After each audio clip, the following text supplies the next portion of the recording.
কল্পনা,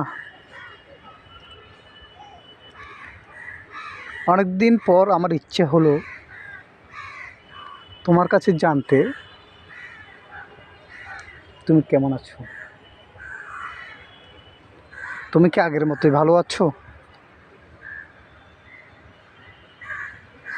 তুমি কি আগের মতো প্রাণ খুলে হাসো? তুমি কি এখনো চঞ্চল পাখিটির মতো তোমার খুব প্রিয় একটি পাখি ছিল ময়না পাখি, সে পাখির মতো চঞ্চল থাকো? কল্পনা, আজ বড্ড ইচ্ছে করে জানতে তোমার কি এখনো মনে পড়ে সে দিনগুলোর কথা, যে সময় তোমার মায়াবী মুখ, মায়াবী চোখ, তোমার মায়াবী যে ভালোবাসার প্রকাশ ঘটিয়েছিলে আমার জন্য। আমি শুরুতে কিন্তু সেই সময় চাইনি তোমার সাথে কানেক্টিভিটি হওয়ার জন্য।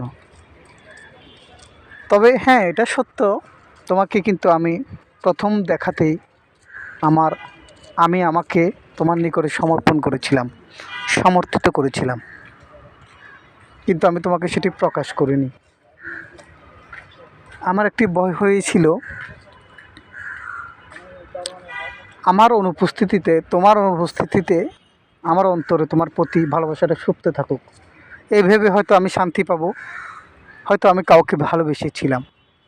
আমি তোমাকে কখনো প্রকাশ করতে চাইনি বা প্রকাশ করিনি বা করার চেষ্টা করিনি, কারণ ভালোবাসাটা পাওয়ার চাইতে হারিয়ে যাওয়াটা অনেক কষ্টকর, এই ভেবে তোমাকে আমি কখনো প্রকাশ করিনি।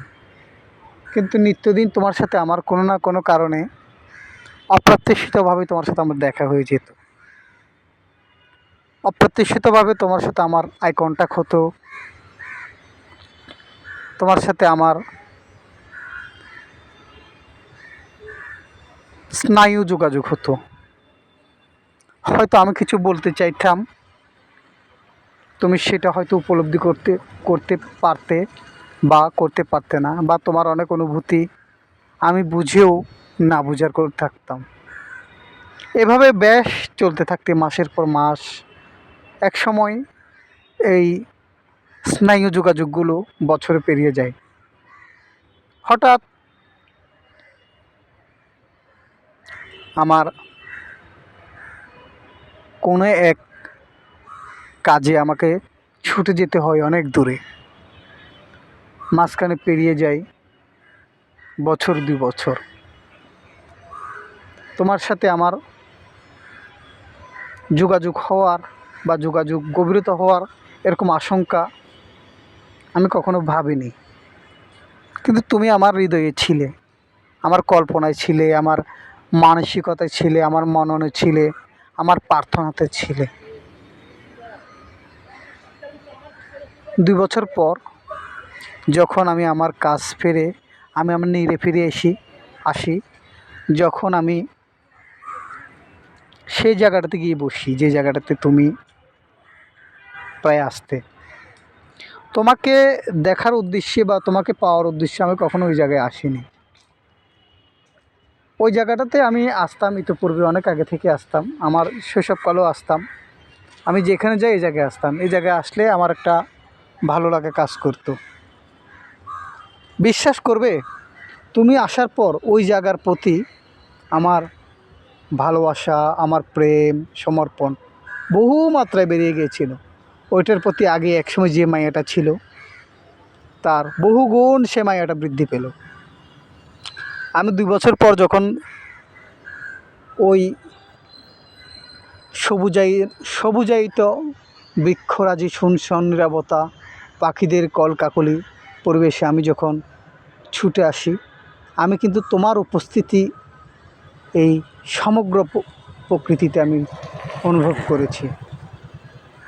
আমি ভাবছি আনমনে,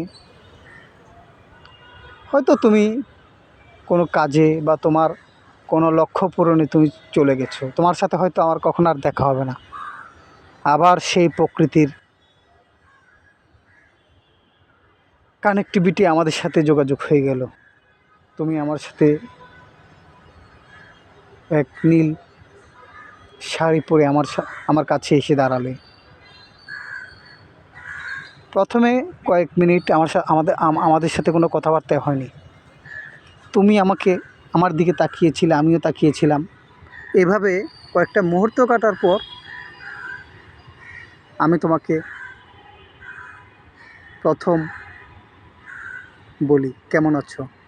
তুমি কি সেই 2 বছর আগে আমরা এখানে প্রায় আমাদের দেখা হতো, কখনো কথা হতো না, তুমি অপলকভাবে আমার দিকে তাকিয়ে কি একটা মায়াবী মুখে বলছে, হ্যাঁ আমি আপনার জন্য এখানে অনেক দিন এসেছি কথা বলার জন্য, আপনাকে পাইনি, বিশ্বাস করবেন অনেক কষ্ট হয়েছে। তোমার সে কথাটা শুনে আমি বাকরুদ্ধ হয়ে গেছি। আমাদের মধ্যে তেমন কোনো কথা হয়নি, তেমন কোনো যোগাযোগ হয়নি, কিন্তু তুমি আমাকে মিস করেছো। বিশ্বাস করবে, আমার সমস্ত সত্তাতে তুমি সেদিন এক শিহরণ জাগিয়েছিলে। এরপর আমাদের প্রায় দেখা হতো, আসা যাওয়া হতো। একসময় আমাদের এই আসা যাওয়া কথাবার্তা একসময় প্রেমে পরিণত হল।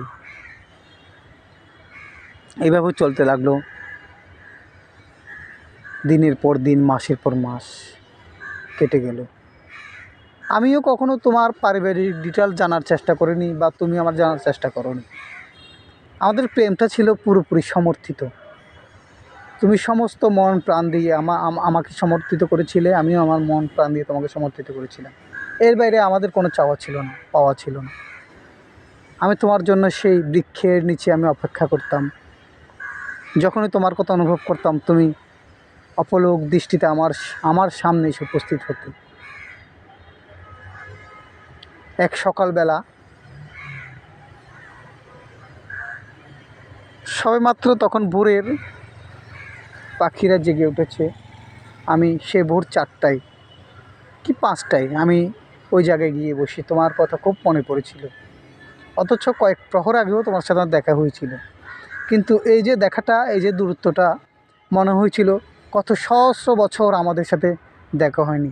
আমি তোমাকে দেখার উদ্দেশ্যে, দেখার আশায় সে স্থানটাতে এসেছিলাম, কিন্তু তোমার অপ্রত্যাশিত আবার দেখা পাবো আমি কল্পনা তো আনিনি, আমার ভাবনায়ও আনিনি। তুমি এসেছিলে।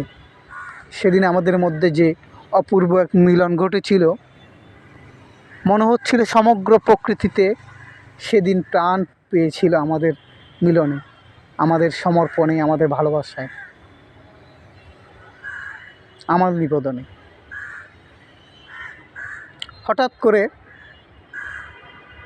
আমার ঘুম ভেঙে যায়। ঘুম ভেঙে দেখি আমি কল্পনায় ছিলাম, স্বপ্নে ছিলাম। আমার মননে মানুষে যে মেয়েটিকে আমি খুঁজছিলাম, তার সাক্ষাৎ আমি বাস্তবে পাইনি, পেয়েছি কল্পনায়। আজও প্রতি রাতে আমি সে স্বপ্নের কথা, সে ভাবনার কথা আমাকে এখনও স্মৃত করে। আদৌ কি সে বাস্তবে আমি তার দেখা পাবো, সে আশায় দিনের পর দিন আমি প্রতীক্ষায় আছি। তুমি ভালো থেকো কল্পনা।